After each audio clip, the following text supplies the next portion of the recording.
السلام عليكم اعزائي من محبي هواتف سامسونج القامده جدا. اتكلمت معاك في الفيديو اللي فات عن الابديت الجديد للجوت لوك، وشفنا تقريبا نص الموديولز اللي بتقدمها سامسونج بعد ابديت اندرويد 13، وناس كتير كتبت لنا في الكومنتس انهم عايزين جزء تاني. فالنهارده هكمل معاكم باقي الموديولز بتاعه الجوت لوك. زي ما قلنا الحلقه اللي فاتت، فسامسونج بتقسم الموديولز على جوت لوك على جزئين. اول حاجه اللايف اب، وتاني حاجه الميك اب. الجزء الاولاني كان اللايف اب، ده عباره عن ادوات هتديك فيتشرز اضافيه للموبايل. اما الجزء التاني فهو الميك اب اللي هيخليك تعدل على اليو اي. والتعديل هنا مش زي اي تعديل شفته في موبايلات تانية بصراحه، لا انت حرفيا ممكن تعمل يو اي كامل من الصفر. فخلونا نبدا ونشوف ايه الجديد في جوت لوك. اول موديول هتكلم عنها هي ثيم بارك، وهي دي اكبر موديول اللي هتخليك تغير تقريبا في كل حاجه في شكل الموبايل. الموديول دي بتخليك تعمل ثيم جديد، تغير الشكل الكيبورد، تغير شكل الكويك بانل، الاختصارات اللي بتظهر اول ما تنزل النوتيفيكيشنز، او حتى شاشه الاشعارات، ده غير شكل الايكونز وقائمه الصوت. فتعالوا كده نجرب نشوف ممكن نعمل ايه. خلونا ناخد صوره بالموبايل مثلا، نشوف كده صوره وليكن لوجو عرب هاردوير. اللوجو زي ما انت شايف كده هو احمر ببكسلات، وبعد كده بندوس نيكست. اول ما بتختار الصوره الاب بيقترح عليك الالوان لليو اي زي اللي بتظهر في القوائم. هو بيكون عارضهم في سكرين شوتس بالشكل ده كده، بتقدر تقلب ما بينهم يمين وشمال وتشوف الشكل هيكون عامل ازاي. مثلا هو اقترح عليا اللون مش عارف هو بامبا ولا ايه ده كلون اساسي، واللون التاني انا لما بدوس على ده كده بيقول لي اختار اللون التاني. فهو برضو بيقترح عليا مثلا اللون اللي هو تقريبا اخضر او زيتي او حاجه زي كده. هو ده الالوان اللي هو مقترحها، واحد كاساسي وواحد كسكندري، علشان يبقى هم دول الالوان بتوع الموبايل كله او الثيم كله بتاع الموبايل. وانا بستخدم الصوره دي كباك جراوند. وسواء في البرايمري او السكندري فانت بيكون عندك 4 الوان تانيين تقدر تختار ما بينهم وتتنقل ما بينهم في البرايمري والسكندري. لو مش عايز اي اقتراح من دول فممكن تدوس على الايقونه اللي بيكون جواها القلم. هنا انت بتختار الدرجه بتاعه اللون اللي انت عايزه، وهو دي انت كده بتكستم اللون بتاعك. او ممكن تدخل الكود بتاعه على طول لو انت عارف كود معين للون، فانت ممكن تدخل اللون بتاعه هنا. مثلا لو دوست اصفار فده هيكون اللون الابيض يعني، وبكده هو هيختار اللون اللي انت اخترته ده غير الالوان المقترحه اللي هو اقترحها بناء على الخلفيه. المهم بعد ما بتختار اللون الاساسي وبعد كده تختار اللون البرايمري، وليكن مثلا طبعا انا عامل عك مفيش مشكله يعني، ممكن بقى بعد كده تزود وتكستم كل جزء في الشاشه. يعني مثلا لو دوست على القلم ده، هو هنا بيبدا يديك 10 اوبشنز تختار ما بينهم كل لون خاص بيهم. يعني انا مثلا لو دوست على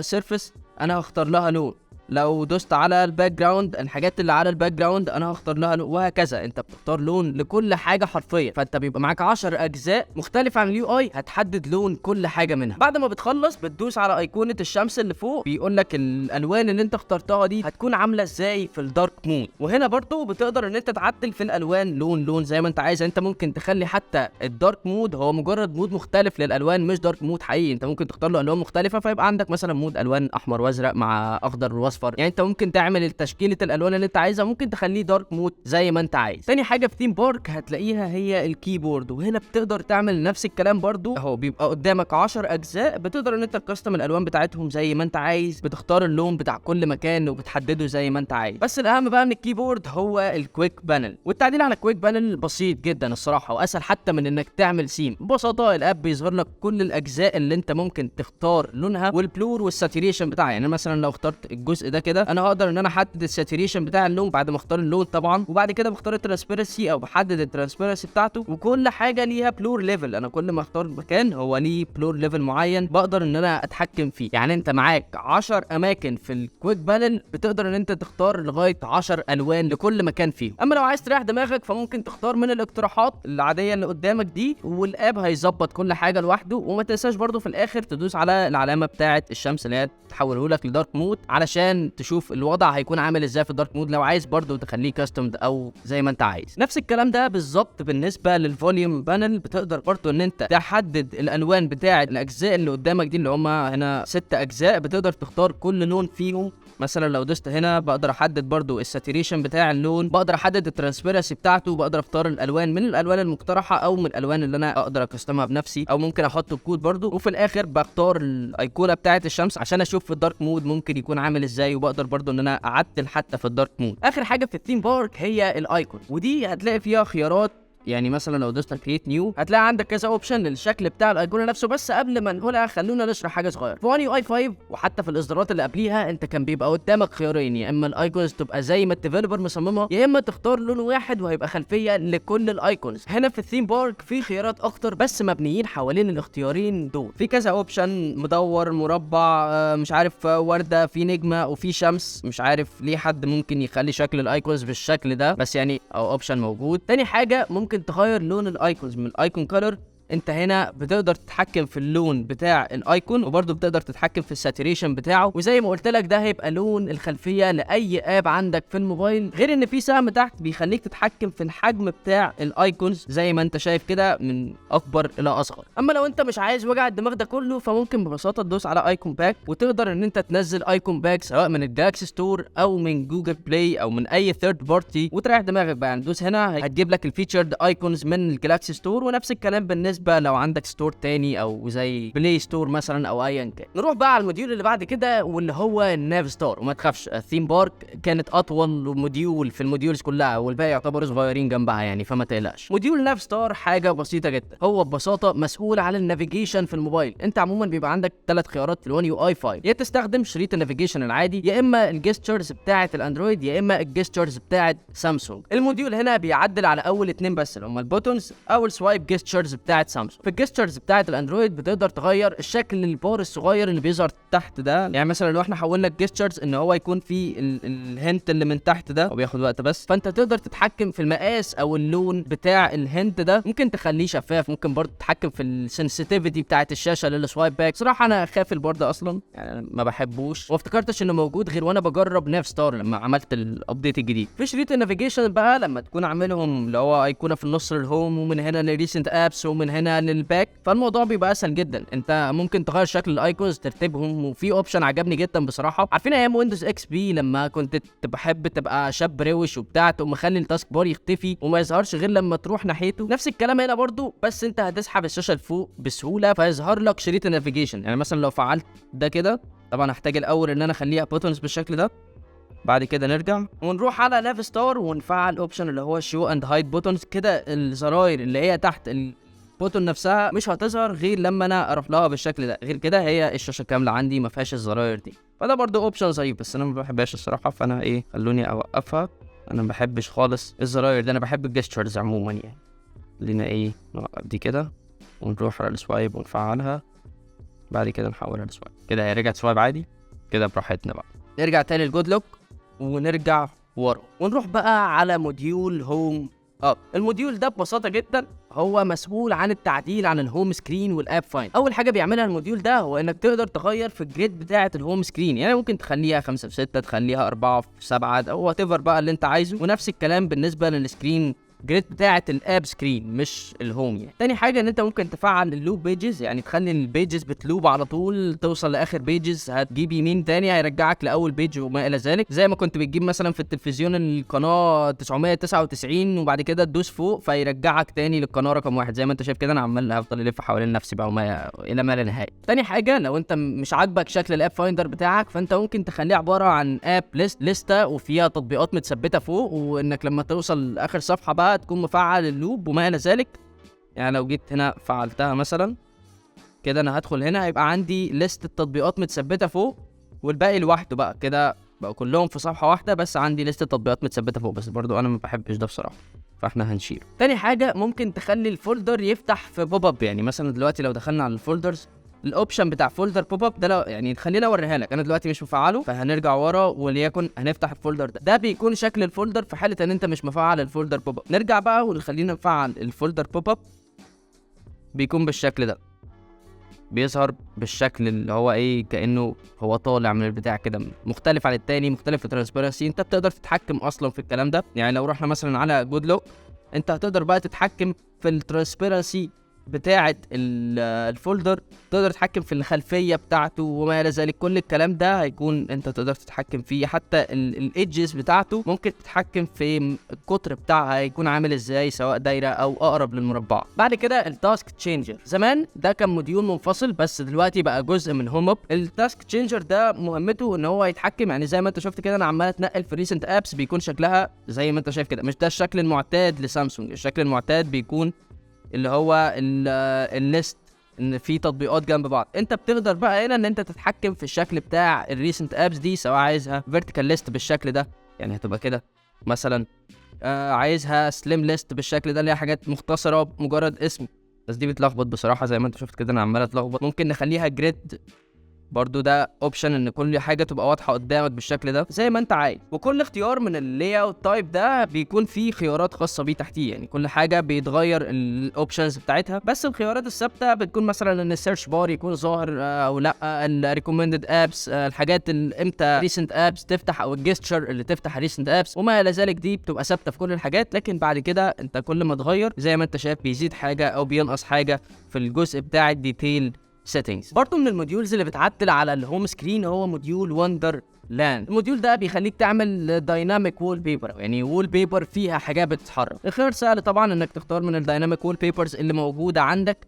بس الفكره هنا ان انت بتقدر تتحكم في ايه اللي يتحرك جوه الوول بيبر. يعني انا مثلا عندي ايه وول بيبر بالشكل ده، دي كده دايناميك وول بيبر. لو دوست على اديت انا بقدر احدد الحاجه اللي هتتحرك جوه الوول بيبر. يعني ممكن اخلي البجعه ثابته مثلا، ادوس ديليت خلاص مفيش بجعه هتتحرك في الوول بيبر دي. ممكن اتحكم في الموشن افكتس بتاعتها، السرعه بتاعه الحركه بتاعتها، ممكن اوقفها اصلا ما اخليهاش موشن وول بيبر او ما اخليهاش الوول بيبر دايناميك يعني. زائد ان انت ممكن تعمل انت بنفسك دايناميك وول بيبر، بس طبعا ده موضوع بقى عايزك تبقى فاضي شويه، ان انت تدوس على بلس هنا وتبدا تحط صور مثلا من الجاليري او عناصر من هنا وعناصر من هنا، وتبدا تشوف الحركه بتاعه كل عنصر هيكون عامل ازاي. بس ده بقى يعني ايه وقت طويل، وتتحكم في الموشن افكت بتاعته برضه. احنا كده خلصنا الهوم سكرين والوول بيبر والريسنت ابس، وناقص حاجتين بس هما الكويك سيتنجز واللوك سكرين. خلينا نبدا بالكويك سيتنجز، والموديول اللي مسؤول عن الكويك سيتنجز دي هي الكويك ستار. الموديول ده اول حاجه هتلاقيه فيه هو اختيار شكل والوان الكويك سيتنجز، والكلام ده هو اللي موجود في الثيم بارك، فهنتخطى النقطه دي ونكمل باقي الفيتشرز. يعني في هنا اوبشن مثلا انك تختار ايه الايكونز اللي تظهر في النوتيفيكيشن بار، وتقدر تحدد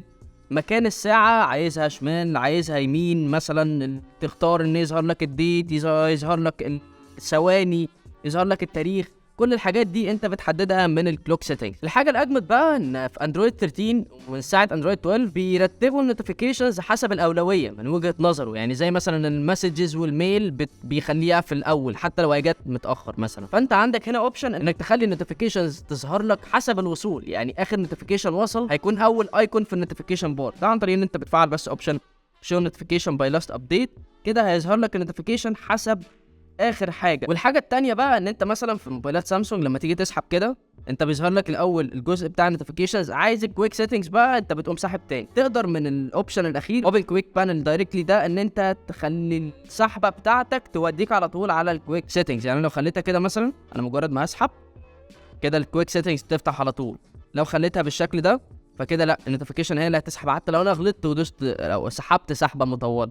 فانا بخليها في النص بصراحه كده، انا عادي السيستم العادي. لو انت عايز بقى تكستمها انت براحتك برضه. ونيجي بقى لللوك ستار، واللي ما تبقاش منه حاجات كتير عشان سامسونج نقلت اغلب الحاجات للسيتنجز بتاعه الموبايل زي ما انت شفت كده في حلقه ال1 يو اي 5 اللي عملتها من فتره. اللي بقى دلوقتي هو انك ممكن تتحكم في الشكل ومكان والوان الحاجات اللي على اللوك سكرين. يعني ممكن تغير مكان الساعه مثلا. انا دلوقتي لو دخلت على اللوك سكرين هنا ممكن اتحكم في كل قطعه في اللوك سكرين. ممكن اغير مثلا المكان بتاع ده، المكان بتاع الساعه ممكن اشيلها، ممكن ازود الايكونز بتاعت المكان ده. يعني انا هنا ممكن بيكون عندي دايما ايكون الكاميرا وايكون الفون، انا ممكن اشيلهم خالص لو دوست على اكس. ممكن دلوقتي ان انا اضيف كمان 6 ايقونات. يعني انا ممكن اخلي الصف ده كله عباره عن ايقونات اختصارات لتطبيقات تانية ممكن اوصل لها عن طريق اللوك سكرين دايركت. فكل دي حاجات انت بتقدر تعملها من اللوك سكرين. ولو قعدت تلعب ولقيت الدنيا باظت منك مثلا وعايزه هو يرجع كل حاجه زي ما هي، فانت ممكن ببساطه تدوس على الاوتو لاي اوت هيرجع كل حاجه. يعني مثلا لو عملت كده اهو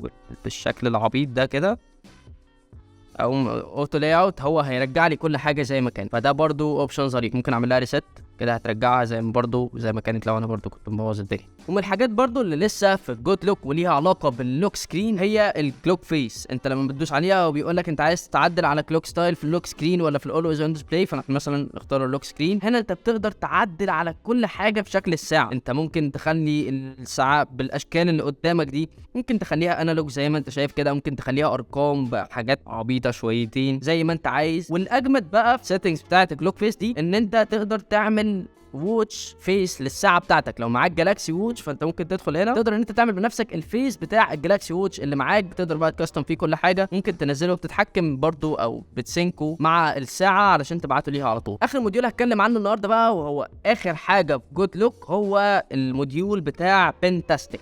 الموديول ده مش لكل الناس الحقيقه، هو للناس اللي معاهم موبايل نوت، سواء معاهم من اول النوت 10 لغايه الاس 22 الترا. انت هنا بتقدر تتحكم في كل حاجه تخص القلم. مبدئيا مثلا القايمه بتاعه القلم بتاعه الاير كوماند انت ممكن تتحكم في شكلها، ممكن تخليها ملونه بالشكل ده بالطول، ممكن تخليها بالطول ابيض واسود، ممكن حتى ترجعها للبانل بتاعت زمان بتاعت النوت 4 مثلا والموبايلات القديمه دي. برضو ممكن تتحكم في الشكل بتاع البوينتر بتاع القلم، وبتتحكم في الساوندز بتاعت القلم، ممكن عايز تخليه ديفولت او ممكن تخليه صوت تاني مثلا. مش عارف الصوت ده واضح معاك ولا لا، بس يعني كل حاجه بيبقى ليها صوت مختلف. ده برضو كان اوبشن من ضمن الاوبشنز، بس طبعا هو للناس اللي معاهم نوت او معاهم حاجه من سلسله الاس 22 الترا يقدروا ان هم يستخدموا الاوبشن ده. طيب عجبتك الحاجات دي كلها وعايزها، بس للاسف دخلت زي ما شرحت لك الحلقه اللي فاتت على الجالاكسي ستور وما لقيتش التطبيق، اذا فانت موبايلك مش بيدعم الجود لوك بشكل رسمي، وانا شخصيا بحب الحاجات اللي زي كده. فتعال اقول لك ازاي تنزله بشكل غير رسمي او لو هو مش مدعوم في موبايلك. مبدئيا هتدخل على جوجل بلاي ستور وبعد كده هتسيرش على ابلكيشن اسمه فاين لوك. بتنزل الابلكيشن ده زي ما انت شايف كده بينزل، وبعد ما بينزل بتدخل على موقع، انا هسيب لك اللينك بتاعه تحت في الديسكربشن. الموقع ده اسمه finelock.app/download. الموقع ده ببساطه هتلاقي عليه كل الموديولز اللي انت عايزها، بس الفكره في الموقع ده ان انت مش هتنزل الموديول دايركت، انت هتدوس عليه مثلا وليكن نايس كاتش، هدوس عليه كده هيوديني على اي بي كي ميرور، وانا هنزل الموديول ده على هيئه اي بي كي بالفيرجن اللي يناسب الموبايل بتاعي، او تحديدا نسخه الاندرويد اللي شغال على الموبايل بتاعه. كده كله شغال مع سامسونج، بس فكره ان انت تنزل النسخه المناسبه للنظام او نسخه او اصدار اندرويد بتاعك. بعد ما بتنزل الاي بي كي بتعمل له انستليشن او بتثبته على موبايلك، هتدخل على ابلكيشن فاين لوك، هتلاقي الابلكيشن اللي انت نزلته ده او هتلاقي الموديول ده جواه، وهيبقى نفس كل حاجه زي الجود لوك هيبقى جوه الفاين لوك ده. وبس انت كده سواء معاك موبايل فيه او بيدعم الجود لوك او ما بيدعمش، في الحالتين هسيب لك اللينكات تحت بتاعه الفاين لوك بتاعه الموقع بتاع الموديولز بتاع فاين لوك، هتقدر تنزلها كي بي كي زي ما قلت لك، وهتلاقيها جوه الابلكيشن وتقدر تعمل نفس اللي عملته هنا هو اللي عملته هنا. دي كانت اجابه سؤال الناس اللي سالت في الحلقه اللي فاتت يعملوا ايه لو ما عندهمش. دي كانت كل حاجه، قولوا لي رايكم في الكومنتس، ما تنسوش اللايك والشير، والسلام عليكم ورحمه الله وبركاته.